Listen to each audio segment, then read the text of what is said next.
que Dios le dijo a Job, análisis teológico, filosófico, ético e histórico. 1. Introducción.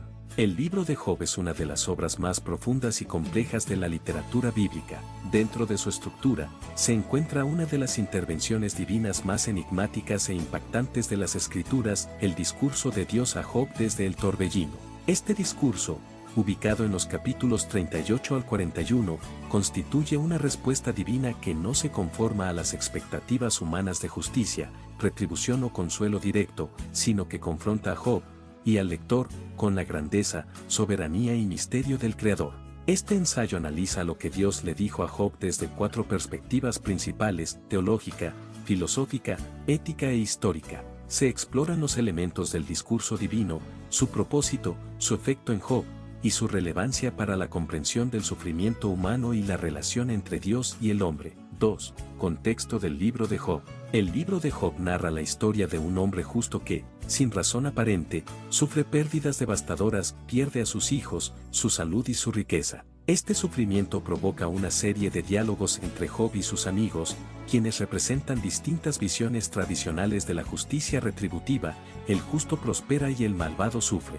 Job, sin embargo, desafía esa visión, argumentando su inocencia y exigiendo una explicación de Dios. Tras largos discursos humanos, Dios irrumpe en escena, no con respuestas directas a las preguntas de Job, sino con una serie de interrogantes retóricos que apuntan a algo mucho más profundo: la limitada comprensión humana frente a la sabiduría divina. 3. El discurso de Dios a Job.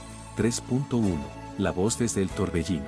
Dios habla desde un torbellino, Job 38.1, lo cual evoca manifestaciones teofánicas del Antiguo Testamento, como en Éxodo 19:16 al 19 y Ezequiel 1. No se presenta como un amigo comprensivo ni como un juez que explica sus acciones, sino como el creador soberano del universo. Este estilo tiene una intención: situar a Job en su lugar como criatura frente al creador. No es un castigo, sino una confrontación pedagógica que busca restaurar una perspectiva espiritual correcta. 3.2. Las preguntas retóricas de Dios. Dios no ofrece explicaciones, sino que lanza más de 60 preguntas retóricas. ¿Dónde estabas tú cuando yo fundaba la tierra? Job 38.4. ¿Has mandado tú a la mañana en tus días? 38.12. ¿Conoces tú las ordenanzas de los cielos? 38.33. Estas preguntas no buscan humillar, sino mostrar la vastedad del conocimiento divino y la pequeñez del entendimiento humano. Dios demuestra que los misterios del universo, físicos, biológicos, cósmicos, escapan al juicio humano. 3.3. El orden natural como testimonio de Dios. Dios recorre temas como la creación de la tierra y los mares, Job 38.4 al 11, los ciclos cósmicos, Job 38.12 al 38, la vida animal, león, cuervo, cabra montés, asno montés, avestruz, caballo, halcón, leviatán y behemoth, Job 38.39 al 41.34. Estos ejemplos muestran un universo lleno de orden, complejidad y autonomía, que revela la gloria del Creador. El mensaje implícito es claro: si Job no puede comprender ni controlar estos aspectos de la naturaleza, ¿cómo puede pretender juzgar la justicia de Dios? 4. Dimensión teológica, soberanía y misterio. 4.1. La soberanía de Dios. El mensaje central del discurso es la soberanía absoluta de Dios. Él gobierna sin rendir cuentas a nadie. Su justicia no se somete a parámetros humanos. Esto confronta la teología de la retribución automática. Job no sufre por ser malvado, pero tampoco tiene derecho a exigir que Dios se justifique. En cambio, debe confiar en la bondad divina, incluso en medio del misterio. 4.2. El conocimiento limitado del ser humano. Dios no responde a ¿por qué Job sufre?, sino que le muestra que hay un plan más vasto que él no puede comprender. Esta teología del misterio no niega la justicia de Dios, sino que la coloca fuera del alcance humano total. Esto resalta un tema clave de la sabiduría hebrea: el temor de Dios es el principio de la sabiduría. Proverbios 1:7. Reconocer los límites humanos es el primer paso hacia la verdadera comprensión espiritual. 5. Dimensión filosófica, el problema del mal y el sentido del sufrimiento. 5.1. El mal y la libertad del Creador. Desde una perspectiva filosófica, el discurso de Dios rechaza las soluciones simplistas al problema del mal.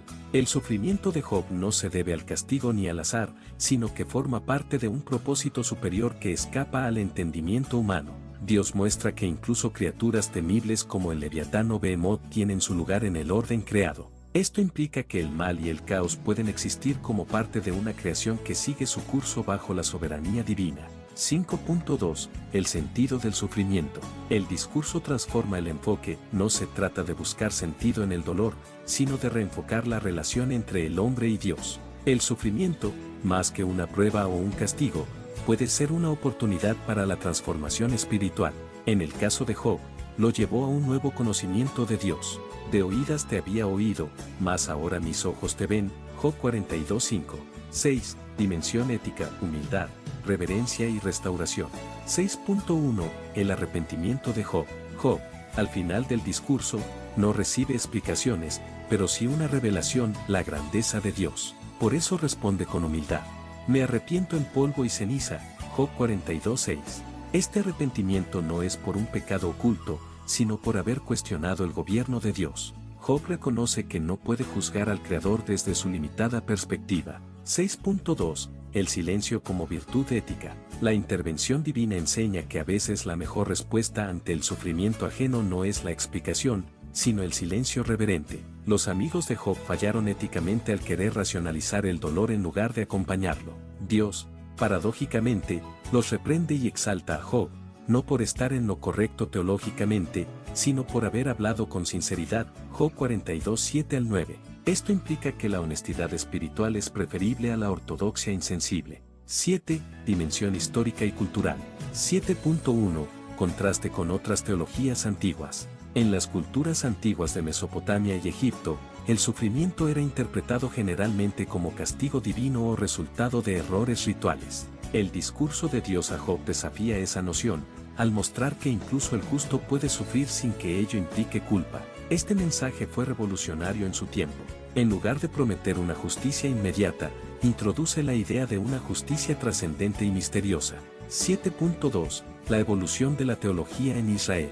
El discurso de Dios en Job refleja una evolución en la teología de Israel, del legalismo deuteronómico, bendición por obediencia, maldición por desobediencia, hacia una teología más existencial y profunda, donde la fe no depende de la prosperidad, sino de la confianza en Dios. Este cambio prepara el terreno para desarrollos teológicos posteriores en los profetas y en el Nuevo Testamento, donde el sufrimiento del justo, como en Isaías 53, se vuelve un tema central. 8. Relevancia contemporánea. El discurso de Dios a Job sigue teniendo una resonancia profunda en el mundo actual. Frente al sufrimiento inexplicable, enfermedades, guerras y desastres, el ser humano sigue preguntándose ¿dónde está Dios? ¿Por qué permite el mal? El mensaje de Job invita a cambiar la pregunta ¿quién soy yo frente a Dios? ¿Puedo comprender todos sus caminos? ¿Puedo confiar en Él incluso cuando no entiendo? 8.1. Una espiritualidad madura. Dios no infantiliza a Job, le habla con fuerza, apelando a su inteligencia y a su espíritu. Esto revela que la fe auténtica no es ciega ni ingenua, sino que nace de la lucha, la duda, la reflexión y la adoración. 8.2. Una ética de humildad.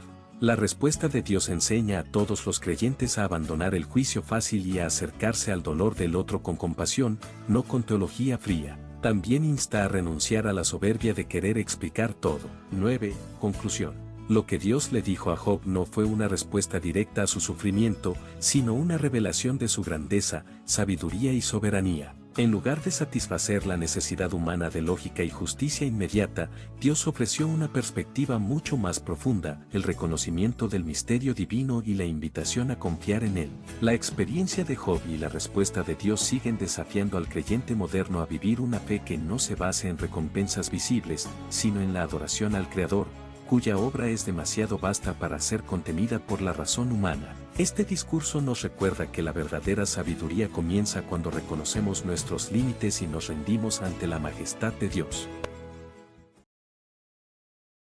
Y recuerden nuestro lema: unidos por la fe.